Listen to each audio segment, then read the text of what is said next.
Hey, book lovers. My name is Em, and I want to talk about books. And cats.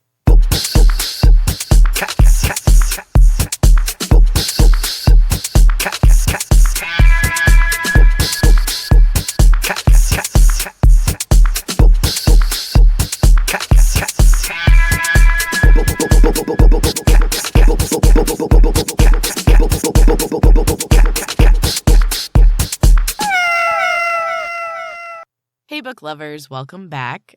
I hope you're having a wonderful day. I am super excited about this episode. I've got a couple of really great books for you and some fun, nerdy word stuff. Because, as I've said before, I am a word nerd. Big time. I also love learning about where, phrases come from, things that you just kind of pick up from your family or whoever, and you don't even really think about the meaning of them, you just say them. But if you are to break it down, it doesn't really make a lot of sense and you don't know where it came from. My family has a ton of these, and so does Andy's family. I think most probably do. But I thought that Andy and I had pretty much told each other everything. We've been married for almost 20 years, and I really thought there was nothing new. And then he says that something is made out of whole cloth the other day. And I was like, what? Because it had nothing to do with cloth, and I didn't have any idea what he was talking about. And it's apparently one of those sayings. I have never heard it before. I have to assume that this comes from his mom because she is an incredible seamstress. Basically, whole cloth is a piece of fabric that is uncut. And the saying means kind of to trick someone, like a lie is a completely new fabrication, like a piece of whole cloth. Just comes out of nowhere, I guess. I don't know. I thought that was interesting, and it just kind of caught me off guard because I hadn't heard that one before, and he has never said it before. It was strange. So before I get into today's books, I just want to remind you that I have a new collection of short stories out. They are horror stories, all about monsters both within and without. And the collection is called 3:33 a.m. You can find it on Amazon, or you can go to FrappMedia, FrappMedia.com, and you can find all of my writing there. So I have a bunch of books out. All of them are available for paperback and Kindle, and I've got 4 at the moment that are also available in audiobook. And I'm working on the rest of them. I also have a bunch of plays for middle to high school students. They're all kind of fun and whimsical and weird, a lot like my weekly writing project, that type of stuff. But they're a lot of fun, and I've done them all with students before. So if you're interested in reading some plays, check those out. FrappMedia.com. You can find everything that I have written, basically, that's available. All right, enough shameless self-promotion. Let's get into the books. So the first book I want to talk about is Spare by Prince Harry. So in trying to read different genres, I decided that this year I really want to read more memoirs. I love a good memoir, and I decided why not start with the one that just came out and has been read and reviewed by pretty much everyone in the book world. Why not jump on the bandwagon, right? So I listened to this on audiobook. I thought it would be good to hear it read by the prince himself, and I think it was a good choice. He read it really well and with a lot of emotion. It was really well done. Now, I don't usually look into any information about a book until after I read it. I like to go in as fresh as possible and have my own experience and reaction.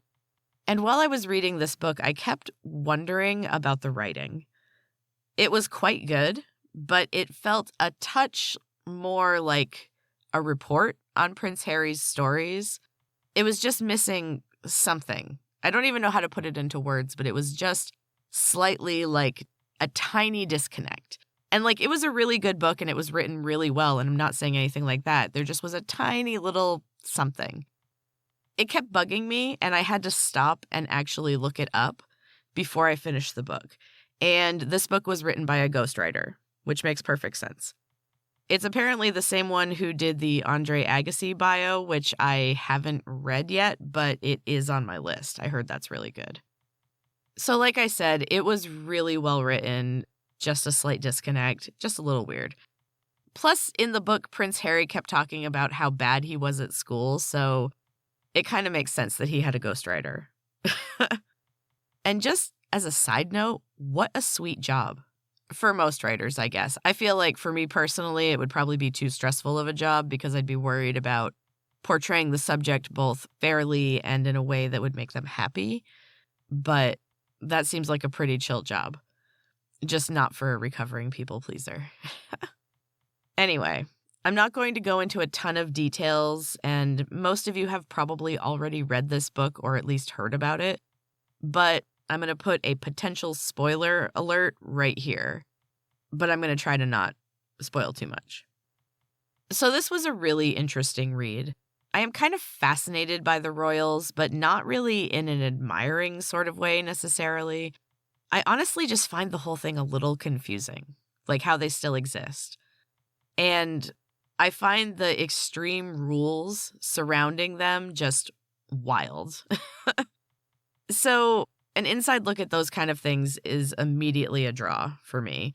Hearing about the royal life from the view of an insider who is also the black sheep of the family just seemed super interesting.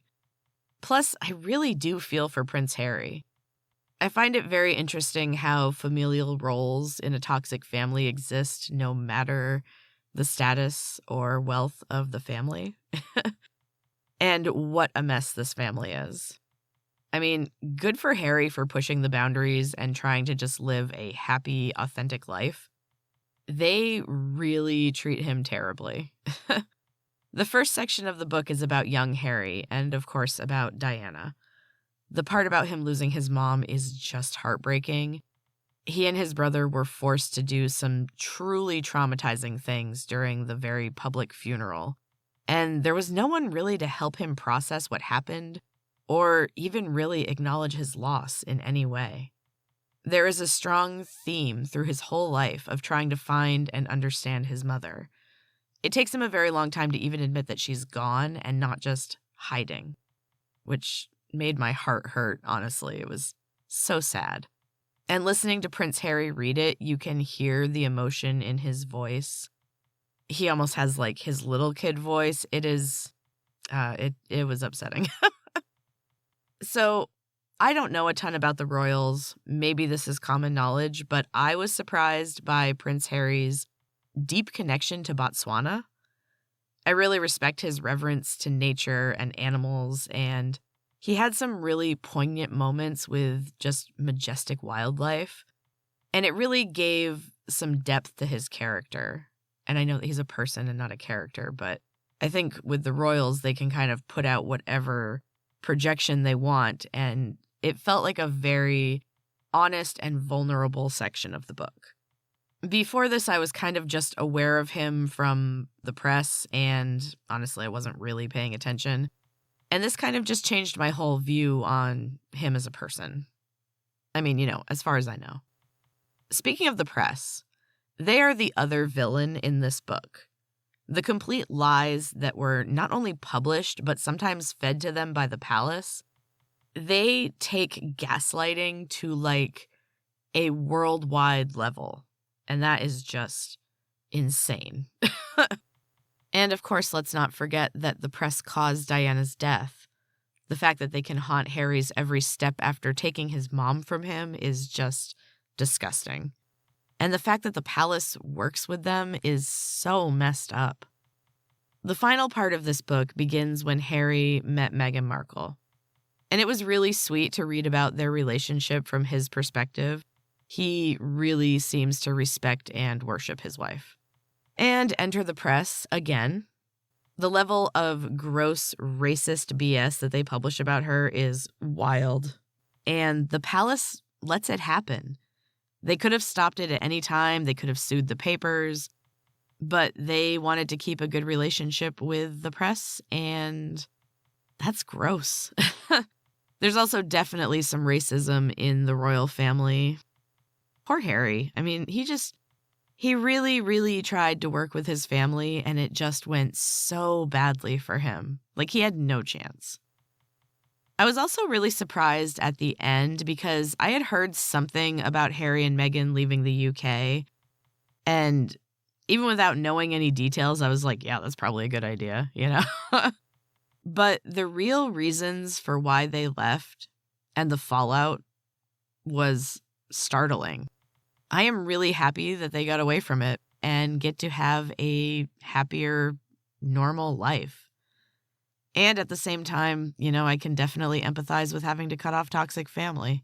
It is kind of a dull grief that's always just kind of sitting in the background. Prince Harry has had a lot of sadness in his life. It's nice to see him healing, and I kind of left this book just feeling like, good for you, Prince Harry.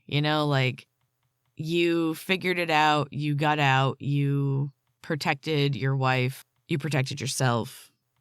Breaking the cycle, It's not easy. This was a really enjoyable book. It was a nice, refreshing change from my thriller addiction. And I would definitely recommend Spare by Prince Harry. And I would also recommend the audiobook because he reads it really well. And I didn't even talk about the title, but growing up being called the Spare and just accepting that you're less important than your sibling is just, what a way to grow up. That poor guy. Oh, boy. All right, I'm going to throw in some cat stuff here. Just real quick, if you're on TikTok, there's a filter that puts your cats into their Hogwarts house. And I know how nerdy that sounds. I had to do it. I had to try. I'm not even a huge Harry Potter fan. I enjoyed the books. I enjoyed the movies. I saw most of them. But that's about as far as it goes for me. But I enjoy it. And I enjoy TikTok filters. So this was fun. I still need to get Smokey's because he was hiding when I did it. But Edward is, of course, a Gryffindor. That makes perfect sense. And then Dozer and Sassers both got Ravenclaw, which mostly seems right. I could see Dozer also being a Gryffindor, but I can see the Ravenclaw too, and Sassers definitely a Ravenclaw. I haven't done Smokey's, like I said, but I'm betting that he's going to be a Slytherin. I'm not entirely sure why. I just feel that way. He is getting so cute. Now that he is cleaned up and filling out and he's had a chance to clean his fur, he looks like a normal cat, which is really nice. We did notice, though, that he has a ring around his neck where the fur has been completely rubbed off. I'm not sure what happened to him when he was out there, but I am really, really glad that he got out of it alive because it looks bad. It's beginning to grow back, so hopefully it will fill out into a glorious mane just like Weird's. They look so much alike, it is bizarre. I actually just posted a picture of them on the bookshelf together, looking at each other, and it's wild. They're so cute. Anyway, it is time for a quick break, and then I'm going to be back to talk about a book that is all about talking about your feelings and the different words you can use to describe them. I'm going to be diving into my word nerdness next, so prepare yourselves for some etymology. Be right back.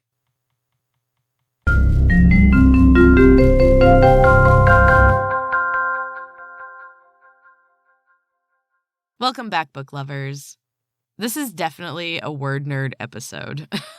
I love words, and this next book is ideal for any fellow word nerds out there. I want to talk about An Emotional Dictionary, Real Words for How You Feel, From Angst to Zwodder by Susie Dent. So, I've been on a real kick lately of watching British TV shows on YouTube. They have a bunch that feature UK comedians, and I love their humor. One of my favorites is 8 out of 10 Cats Does Countdown. It is a comedic version of a long-running program called Countdown, which seems to be fairly serious, but I've never actually seen it. I've honestly only seen it referenced on an episode of The IT Crowd, which, if you haven't watched The IT Crowd, do it right now. That show is so funny. So funny. So essentially, on 8 out of 10 Cats Does Countdown, there are two teams of two comedians who compete in basically anagrams and math problems. It is honestly one of the nerdiest things that I watch, but I love it. And the comedy is so good. It's hosted by Jimmy Carr, who is hilarious, and he has an epic laugh. And as someone who has a somewhat difficult laugh, I appreciate anybody that has just a really distinctive laugh. I mean, you might as well go for it, right? This is not my actual laugh, this little ha-ha podcast laugh.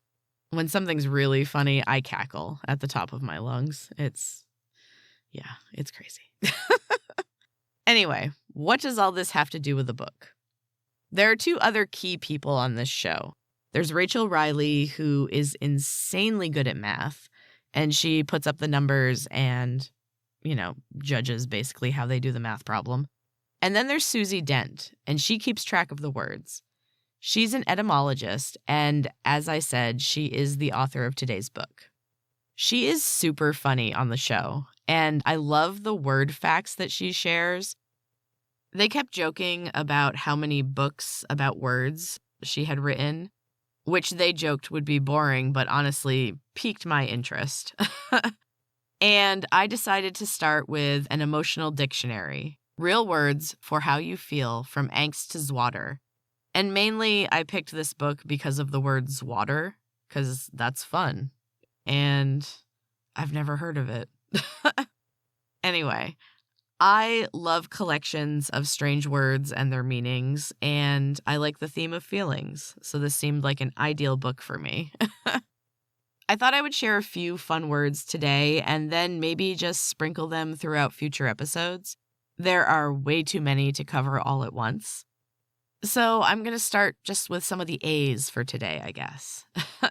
Word 1 is akismus, the impulse to refuse something you really want. This one has been like a constant in my life. My years of horrible dieting and eating disorders was all about akismus. And I had so much pride in it at the time. It also reminds me of being a mother, especially to younger kids. I think it's just kind of natural for moms to refuse something that they would like so that their kids can have it. Moms sacrifice a lot. I think some of it's good, but I also think it's good to sprinkle in some selfish moments too, honestly, because moms are also individual human beings who get to have what they want sometimes, just like everyone else in the world. Okay, no more lectures. Next word, anticipatointment. It is the disappointment in something that is eagerly anticipated. I'm sure we've all felt this at some point in time. It's a very specific type of disappointment. It doesn't quite feel like anything else. Something about the buildup and then the letdown, Anyway, finally, the last word for this episode is apanthropy, an aversion to others and a love of solitude. So there are paragraphs about each word, kind of with some history or stories or context. And this one in particular just starts out so beautifully that I just have to share it. Between loneliness and aloneness lies an ocean of difference. Now, it ends with, and each has its own thesaurus, which I do enjoy and ties into the book, but that first part, just between loneliness and aloneness lies an ocean of difference. It's so on point. I love the way Susie Dent writes, and I love her passion for language. Honestly, it would be so cool to just sit down and have a conversation with her. I don't know. Anyway, I highly recommend checking out an emotional dictionary, Real Words for How You Feel from Angst to Zwodder by Susie Dent. And I also recommend looking up 8 out of 10 Cats Does Countdown on YouTube, because it is super funny. So now it's time for the quote of the week, and this week I'm going to take a quote from Susie Dent. The quote is, "Words like these cry out to be shared." I took this from the introduction to her emotional dictionary, and it really encompasses just exactly how I feel when I read or hear a new word and get excited about it. Like I said, word nerd. But seriously, I just love that. Words like these cry out to be shared. Okay, so it's finally time for a new chapter of my weekly writing project, currently titled Ocean Eyes. And this week is chapter 14. Enjoy. Nim was floating in circles around her room. The water swirled and carried her after a while. She had waited as long as she could for Kevo. Sephi had quickly grown weary of the land and air, and whined to return to the river's cool depths.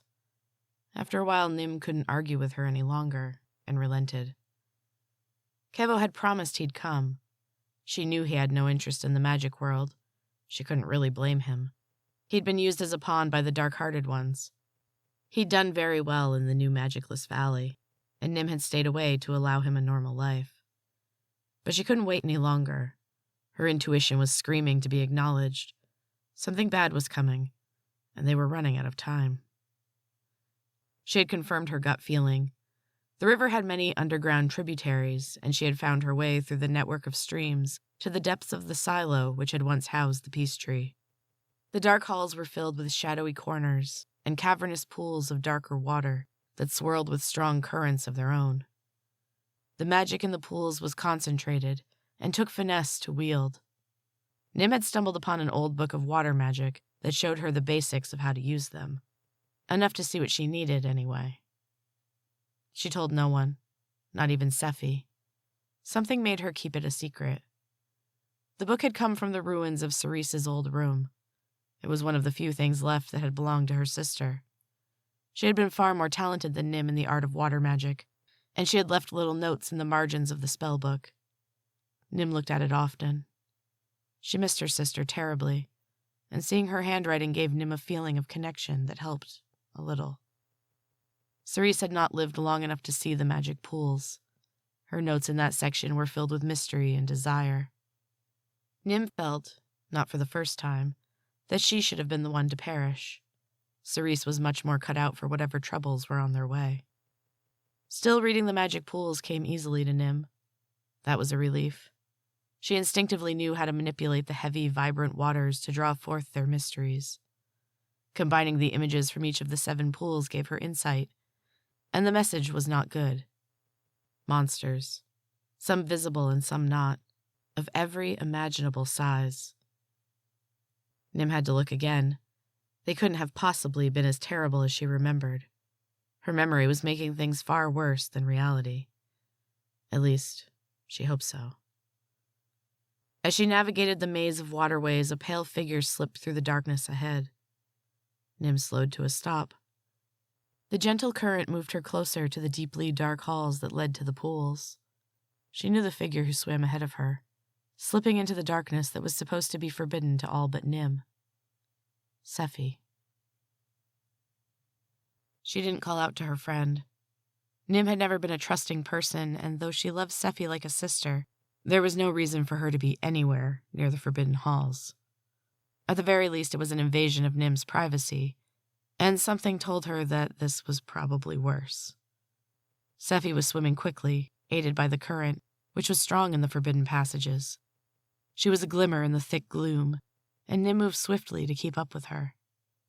Her supposed friend paused outside the small, open doorway. Beyond, the room was gloomy and lit with a dull gray light. It swirled forever in a circle, glittering with the ashes of old magic. Sephi slipped through the doorway and went directly to the largest of the magical pools, the darkest one that sat hidden in the shadow of the remaining peace tree, a long dead, weathered husk of a once mighty magical tree. Nim drifted closer to the doorway. She could just see Sephi in the dim light. She shuddered as the girl slipped her fingers into the midnight pool. She had only touched that one once.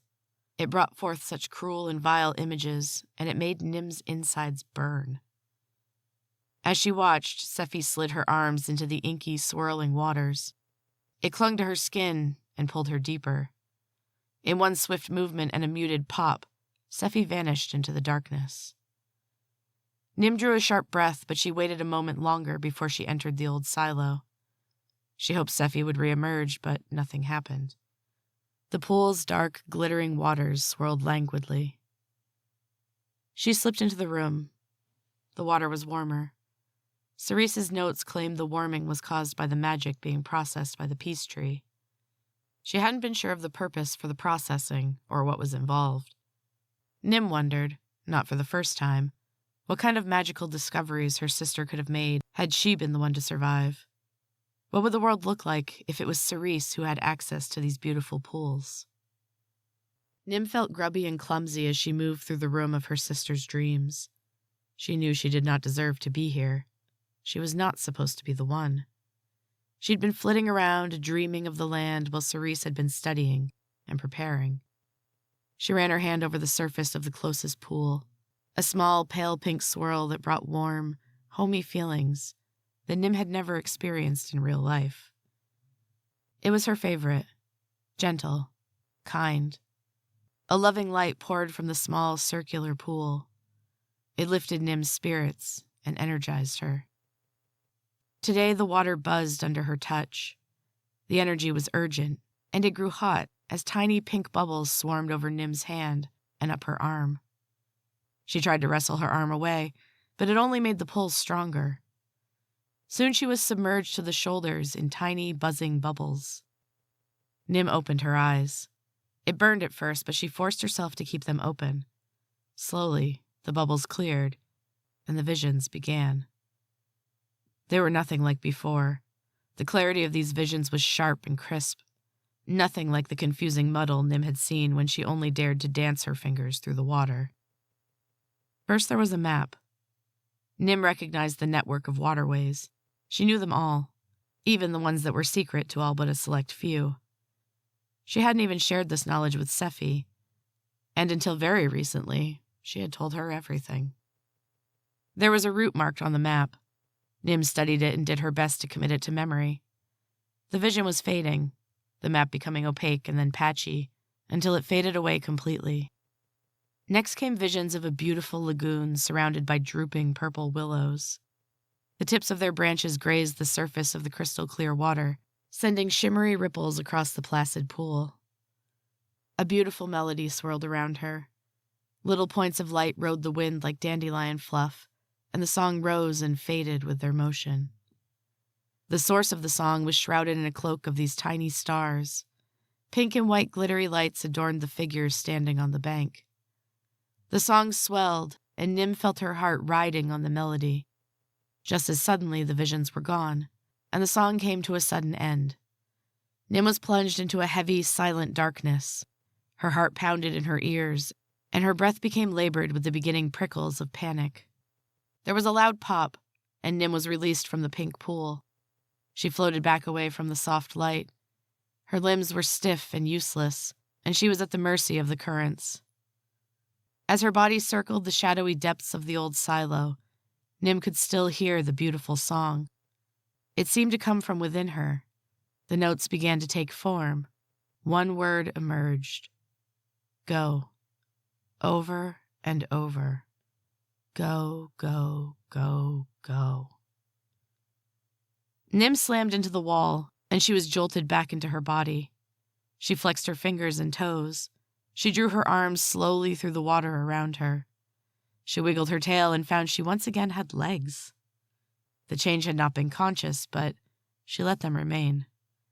Go, go, go, go. The word was thrumming in her head. There was no other option. Nim knew what she had to do, and exactly where she was going. And that is the end of Chapter 14, book lovers.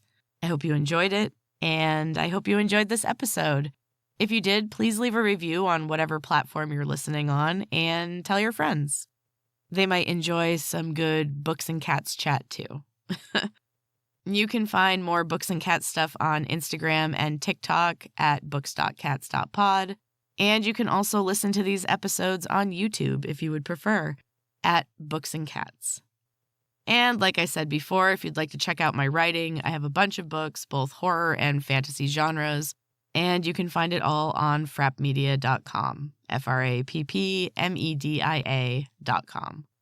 And be sure to check out my new collection of short horror stories, 3:33 a.m. I hope you all have a wonderful week full of good books and furry friends. Take care of yourselves, book lovers, And until next time, keep reading. Cats.